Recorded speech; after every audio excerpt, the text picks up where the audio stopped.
بسم اللہ الرحمن الرحیم۔ سورۃ الکہف میں مذکور اصحاب کہف کا کتا اپنے دونوں بازوں کو پھیلائے کیوں بیٹھا رہا؟ آج کی اس ویڈیو میں دوستو ہم ایک ایسے جرمن ڈاکٹر کے بارے میں آپ کو بتائیں گے جو سورۃ الکہف کی چند آیتیں پڑھ کر ہی مسلمان ہو گیا۔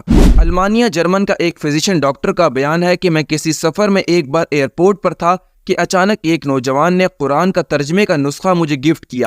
میں نے اس کا دل رکھنے کے لیے اسے تھینکس بھی کہا، لیکن میں نے دماغ میں سوچا کہ اس کے اوجل ہونے کے بعد میں اسے پھینک دوں گا۔ تھوڑی دیر بعد وہ میری نظروں سے غائب ہو گیا۔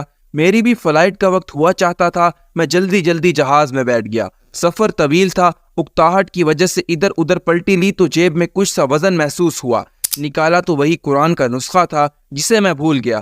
خیر، دل میں خیال آیا کہ دیکھوں تو صحیح کہ اس میں کیا لکھا ہے۔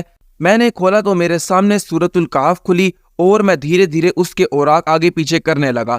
اچانک میری نظر دو ایسی آیتوں سے گزری جنہوں نے مجھے ٹھہرنے اور غور و فکر کرنے پر مجبور کر دیا۔ وہ دو آیتیں یہ تھی۔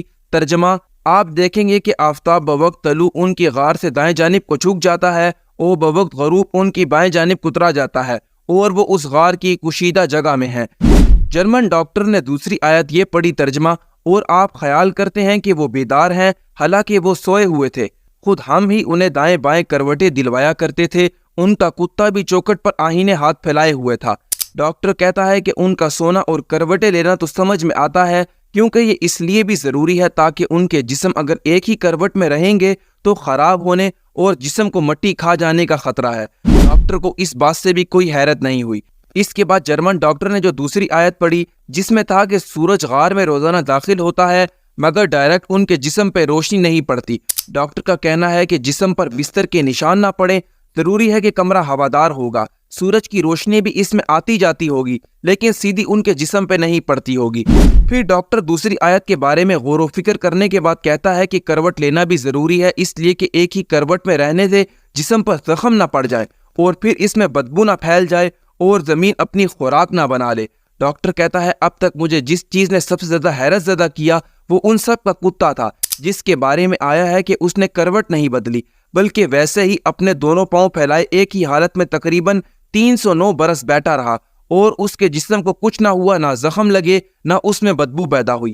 قرآن کی اس آیت نے اسے تحقیق کرنے پر مجبور کر دیا اور وہ اس پر ریسرچ کرنے لگا کہ اللہ نے جو قرآن میں فرمایا کہ کتا ان کے پاؤں پھیلائے بیٹھا رہا، وہ اس آیت کو پڑھنے کے بعد بہت زیادہ حیران رہنے لگا۔ آخرکار اس نے تحقیق کی اور اسے یہ پتہ لگا کہ کتے کے جسم میں چمڑے کے نیچے ایک غدود ہوتا ہے جو ایسے قسم کا مادہ نکالتا ہے جس سے کتا اگر زندہ ہے تو اس کا چمڑا خراب نہیں ہوتا، بھلے وہ کتنے برسوں تک کیوں نہ بیٹھا رہے۔ اسی وجہ سے ان سب کا کتا ان کی طرح کروٹ نہیں لے رہا تھا۔ اس معجزاتی آیت نے اس جرمن ڈاکٹر کو اسلام لانے پر مجبور کر دیا اور وہ مسلمان ہو گیا۔ الحمدللہ۔